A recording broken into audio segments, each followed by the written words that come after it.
ہرقل شاہ روم نے قریش کے قافلے میں ایک آدمی بلانے کو بھیجا، اور اس وقت یہ لوگ تجارت کے لیے ملک شام گئے ہوئے تھے، اور یہ وہ زمانہ تھا جب رسول اللہ صلی اللہ علیہ وسلم نے قریش اور ابو سفیان سے ایک وقتی عہد کیا ہوا تھا۔ جب ابو سفیان اور دوسرے لوگ ہرقل کے پاس ایلیا پہنچے جہاں ہرقل نے دربار طلب کیا تھا، اس کے گرد روم کے بڑے بڑے لوگ، علماء، وزراء و امراء بیٹھے ہوئے تھے۔ ہرقل نے ان کو اور اپنے ترجمان کو بلوایا، پھر ان سے پوچھا کہ تم میں سے کون شخص مدعی رسالت کا زیادہ قریبی عزیز ہے؟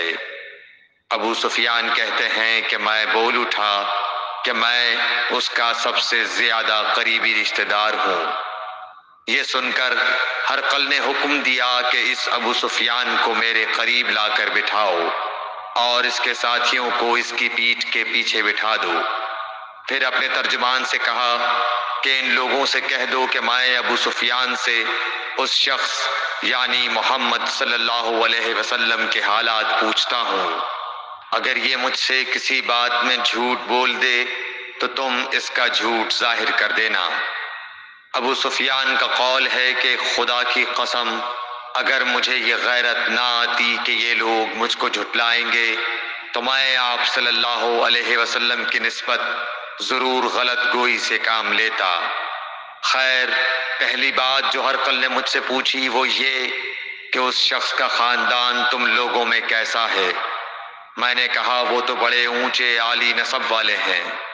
کہنے لگا اس سے پہلے بھی کسی نے تم لوگوں میں ایسی بات کہی تھی؟ میں نے کہا نہیں۔ کہنے لگا اچھا اس کے بڑوں میں کوئی بادشاہ ہوا ہے؟ میں نے کہا نہیں۔ پھر اس نے کہا بڑے لوگوں نے اس کی پیروی اختیار کی ہے یا کمزوروں نے؟ میں نے کہا نہیں، کمزوروں نے۔ پھر کہنے لگا اس کے تابعدار روز بڑھتے جاتے ہیں یا کوئی ساتھی پھر بھی جاتا ہے؟ میں نے کہا نہیں۔ کہنے لگا کیا اپنے اس دعویٰ نبوت سے پہلے کبھی کسی بھی موقع پر اس نے جھوٹ بولا ہے؟ میں نے کہا نہیں، اور اب ہماری اس سے صلح کی ایک مقررہ مدت ٹھہری ہوئی ہے، معلوم نہیں وہ اس میں کیا کرنے والا ہے۔ ابو سفیان کہتے ہیں میں اس بات کے سوا اور کوئی جھوٹ اس گفتگو میں شامل نہ کر سکا۔ ہرقل نے کہا کیا تمہاری اس سے کبھی لڑائی بھی ہوئی ہے؟ ہم نے کہا کہ ہاں۔ بولا پھر تمہاری اور اس کی جنگ کا کیا حال ہوتا ہے؟ میں نے کہا لڑائی ڈول کی طرح ہے، کبھی وہ ہم سے میدان جنگ جیت لیتے ہیں اور کبھی ہم ان سے جیت لیتے ہیں۔ ہرقل نے پوچھا وہ تمہیں کس بات کا حکم دیتا ہے؟ میں نے کہا وہ کہتا ہے کہ صرف ایک اللہ ہی کی عبادت کرو، اس کا کسی کو شریک نہ بناؤ، اور اپنے باپ دادا کی شرک کی باتیں چھوڑ دو، اور ہمیں نماز پڑھنے، سچ بولنے، پرہیزگاری اور صلہ رحمی کا حکم دیتا ہے۔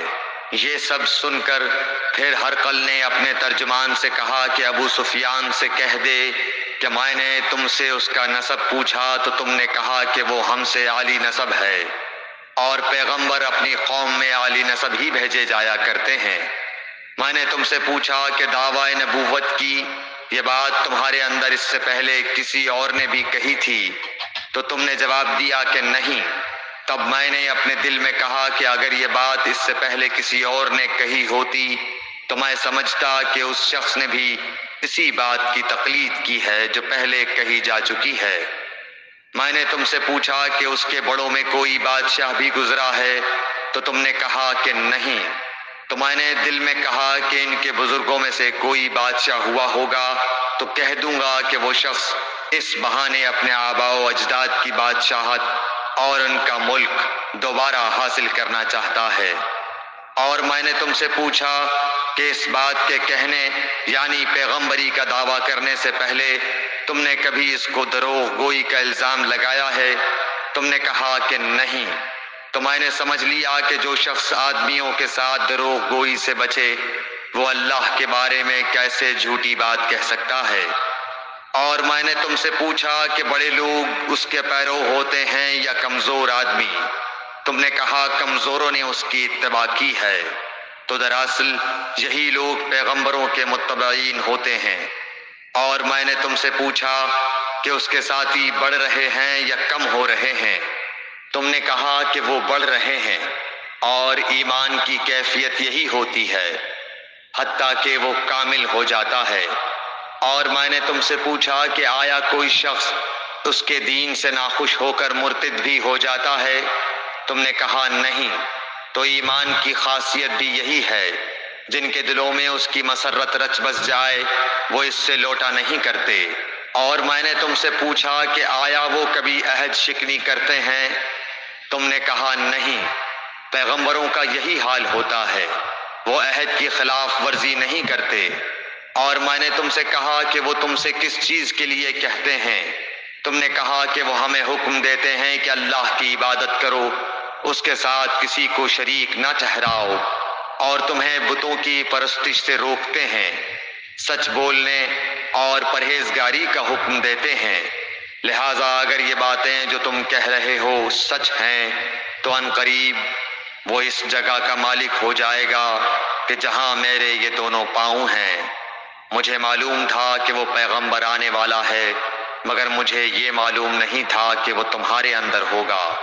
اگر میں جانتا کہ اس تک پہنچ سکوں گا تو اس سے ملنے کے لیے ہر تکلیف گوارا کرتا۔ اگر میں اس کے پاس ہوتا تو اس کے پاؤں دھوتا۔ ہرقل نے رسول اللہ صلی اللہ علیہ وسلم کا وہ خط منگایا جو آپ نے وحیہ کلبی رضی اللہ تعالیٰ عنہ کے ذریعے حاکم بصرہ کے پاس بھیجا تھا، اور اس نے وہ ہرقل کے پاس بھیج دیا تھا۔ پھر اس کو پڑھا تو اس میں لکھا تھا، اللہ کے نام کے ساتھ جو نہایت مہربان اور رحم والا ہے۔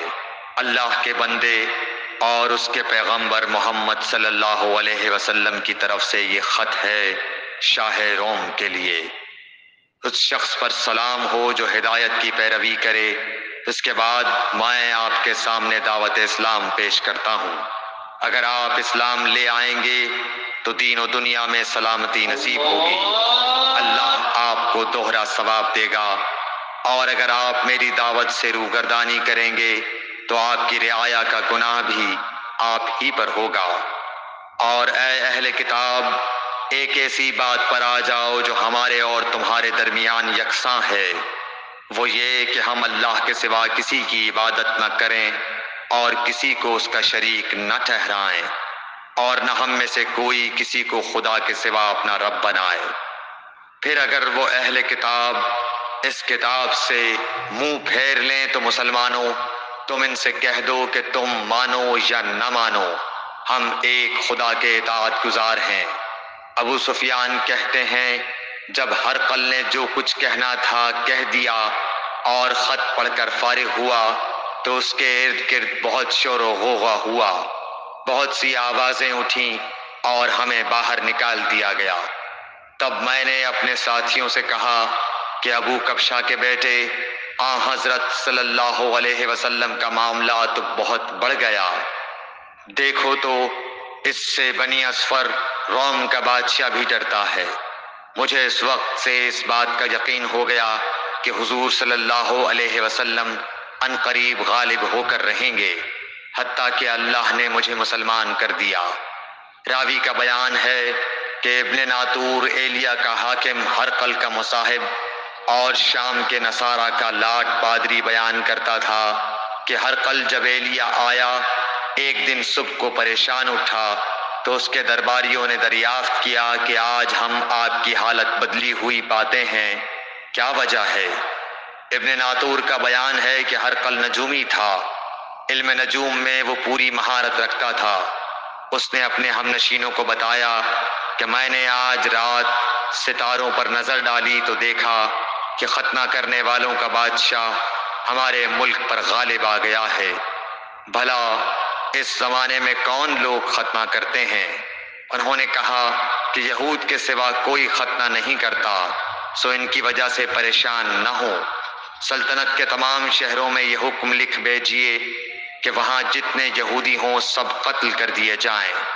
وہ لوگ انہی باتوں میں مشغول تھے کہ ہرقل کے پاس ایک آدمی لایا گیا جسے شاہ غسان نے بھیجا تھا۔ اس نے رسول اللہ صلی اللہ علیہ وسلم کے حالات بیان کیے۔ جب ہرقل نے سارے حالات سن لیے تو کہا کہ جا کر دیکھو وہ ختنہ کیے ہوئے ہے یا نہیں۔ انہوں نے اسے دیکھا تو بتلایا کہ وہ ختنہ کیا ہوا ہے۔ ہرقل نے جب اس شخص سے عرب کے بارے میں پوچھا تو اس نے بتلایا کہ وہ ختنہ کرتے ہیں۔ تب ہرقل نے کہا کہ یہی محمد صلی اللہ علیہ وسلم اس امت کے بادشاہ ہیں جو پیدا ہو چکے ہیں۔ پھر اس نے اپنے ایک دوست کو رومیہ خط لکھا اور وہ بھی علم نجوم میں ہرقل کی طرح ماہر تھا۔ پھر وہاں سے ہرقل حمص چلا گیا۔ ابھی حمص سے نکلا نہیں تھا کہ اس کے دوست کا خط اس کے جواب میں آ گیا۔ اس کی رائے بھی حضور صلی اللہ علیہ وسلم کے ظہور کے بارے میں ہرقل کے موافق تھی کہ محمد صلی اللہ علیہ وسلم واقعی پیغمبر ہیں۔ اس کے بعد ہرقل نے روم کے بڑے آدمیوں کو اپنے حمص کے محل میں طلب کیا اور اس کے حکم سے محل کے دروازے بند کر لیے گئے۔ پھر وہ اپنے خاص محل سے باہر آیا اور کہا، اے روم والو، کیا ہدایت اور کامیابی میں کچھ حصہ تمہارے لیے بھی ہے؟ اگر تم اپنی سلطنت کی بقا چاہتے ہو تو پھر اس نبی صلی اللہ علیہ وسلم کی بیعت کر لو اور مسلمان ہو جاؤ۔ یہ سننا تھا کہ پھر لوگ وحشی گدھوں کی طرح دروازوں کی طرف دوڑے مگر انہیں بند پایا۔ آخر جب ہرقل نے اس بات سے ان کی یہ نفرت دیکھی اور ان کے ایمان لانے سے مایوس ہو گیا تو کہنے لگا کہ ان لوگوں کو میرے پاس لاؤ۔ جب وہ دوبارہ آئے تو اس نے کہا، میں نے جو بات کہی تھی اس سے تمہاری دینی پختگی کی آزمائش مقصود تھی، سو وہ میں نے دیکھ لی۔ تب یہ بات سن کر وہ سب کے سب اس کے سامنے سجدے میں گر پڑے اور اس سے خوش ہو گئے۔ بالآخر ہرقل کی آخری حالت یہی رہی۔ صحیح بخاری حدیث نمبر 7۔